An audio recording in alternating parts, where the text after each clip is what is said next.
Now we're down to minus 9.5 dB. So fun, let's go, let's even go 2.4 gigahertz. 2.4 gigahertz. There we go. And we go and search, put the marker on there, -58. So as you can see, as the frequency climbs, if you're using this kind of cable and these kinds of connectors, your losses really do accumulate and you can end up with almost nothing coming up into your cable. So anyway, let's take a look at the electronics. Okay, so now I've got the electronics RSA508 connected up. The beauty of this spectrum analyzer is that it also comes with a tracking generator. So it's both a spectrum analyzer and generator in one, and what it does is it tracks. So whereas I had to manually make the adjustments on my equipment and then also kind of pull things up and calibrate it, this can go and send signal, and the analyzer will go and track that signal that you're sending and then give you the results right along a very broad frequency range. I think this analyzer goes all the way from 9 kilohertz to 7.5 gigahertz. But anyway, what I've done, I've got it set up at the moment with a range from 7 megahertz through to a stop frequency of 150 megahertz, which is what we're playing with on my equipment. I'll just quickly show you something. I go to a test run, I hit the running code, which is the one plot. And there we go, sending the signal and producing the plot. And on that plot, I've got a marker, and I can go and change the position of that marker. And over here, the frequency and the GB signal that you're walking. We look very closely at my 0 GB line, and that's because I'm the longest calibrate this to account for the signal losses away. So I've got a very low loss cable connected so it equals that and upwards, so that I can go and do that. So I'll just go ahead and do that. You'll see there's a calibrate right here. So I get the calibrate. It's actually going to do a calibrate. I think that was last time I did it, so we go and calibrate now. On that dimension, potentially see that I have a lot of connected or having there might be some instance squiggly on the line if we carry on with some of the testing. But anyway, so I've gone and done the calibration between 7 megahertz and 450 megahertz. So we close that, and if I now do a click on run, and we have a look at that line, you'll see it is dead flat. So this is right across that range. So the person at each individual frequency, I'm setting at 1 megahertz each time. I can make it even smaller than that. But every 1 megahertz, it's sending out a signal, receiving that signal, it's catering for the correction at that, and then producing a null or calibrated line along that 0 GB line. So it's nice and flat on that line. So now I'm going to go and introduce that signal that I was testing previously. So I've gone and connected all that wire and everything is sitting down there. That is now connected up to the analyzer. Now I'll go ahead and push run, and we're going to see the result. So we go, getting along.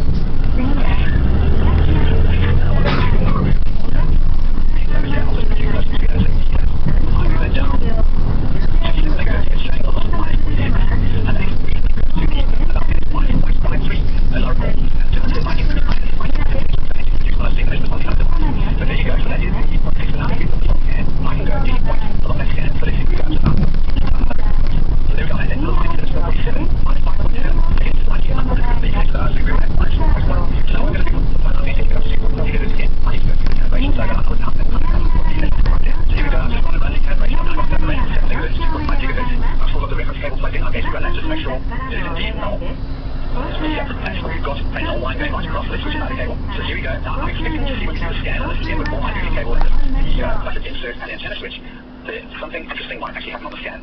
Bang. As the frequency increases, and look at these wonderful little jumps. So the wonderful little squiggles where the loss is going to go up and down, I'm assuming I'm contributing to standing wave ratio. So here we go, I've gone back up to 7 megahertz, and we're back to about, there we go, 0.61 GB is what it's floating up over there. So that's what we were doing before. And then as we start taking this up higher in frequency, you can just see how the losses accumulate on this cable. Up and down, and that's going to kind of over down with the marker going right to the edge. I'm taking it right up to 2.5 gigahertz, and you can see the loss in the cable over there. So a very powerful tool, a very handy tool. But of course, this is going to be for post-factory research and some specialized troubleshooting. So can you kind of get these figures and understand the losses of the cables that you might be using without any of this equipment? So the answer is yes, you can. You don't have to have all the physical equipment. If you want to kind of get an understanding of your potential losses, let's say from the radio, you know, your transfer power is, you've got some cable going up to an antenna. If you just go to one of the newer sites which has a table which is quoting the losses, let's say 100 foot. So as an example, the thing I have to have is one of the first that came up in Google, which is a local radio incorporated. And on here, let's say we go to the RCHX. On here, they're noting that we're using a frequency. So let's say, for instance, we're using our 440 megahertz as a reference. They are stating that per 100 foot of cable, there is a loss of 7.6, like 8.1 GB. Now, you go and divide that 8.1 divided by 100, and then multiply by the number of feet that you've got, and then you insert the little calculation in terms of, let's say, 37 foot, 37 foot piece of cable without any of the different other pieces that you can use at a loss of the size of cable. You'll see that the figures are very similar or very close. My figures included the UHF connectors on it, whereas here they're close to the table. So, of course, when you start adding the UHF, the different types of connectors and cables, and inserts and antenna switch, that's going to add on to the losses. But if it's included in the cable, that's all you need is a reference table, understand your working frequency, the amount of cable you've got, then you can look out for potential losses in that cable. Anyway, I hope this has been very useful. I think that's Tektronix, just interesting note to where, and this is posting a very small, what I've demonstrated on that Tektronix RSA analyzer. It's a very small subset of what it's capable of. It's a really great device. But I'll give you one example where it might be quite handy. Say, for instance, I happen to be in the RF industry. I do professional installations for very important, let's say, radio equipment and antennas. And I need to characterize, let's say, a cable because the client wants to know the losses that he's going to get through his transmission piece up to his antenna.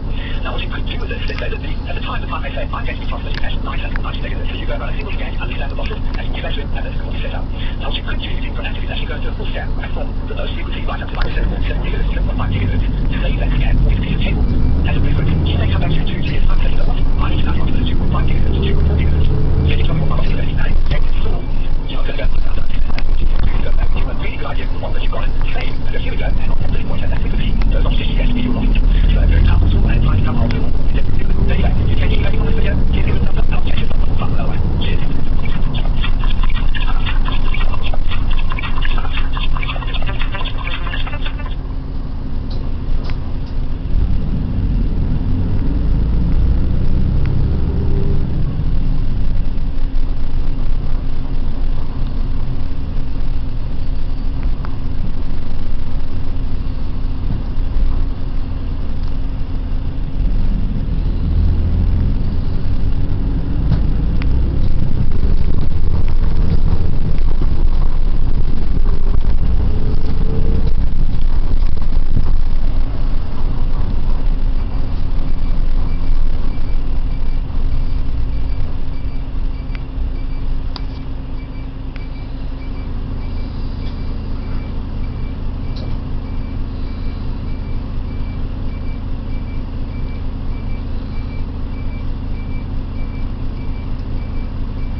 see what other questions this item will post up here. You can go and click on the hyperlink to find where there's a link to installation of the thermal cameras, and that'll take you to a very section. So if you go to thermal cameras, for instance, it'll bring up the thermal cameras. Now what you can do, you can go click on the side here, they can then upload to the detail prices, and I'm going to find what I consider a vehicle to price. I've come from eBay or Instagram. I've got price, I've price here. So that's the possible.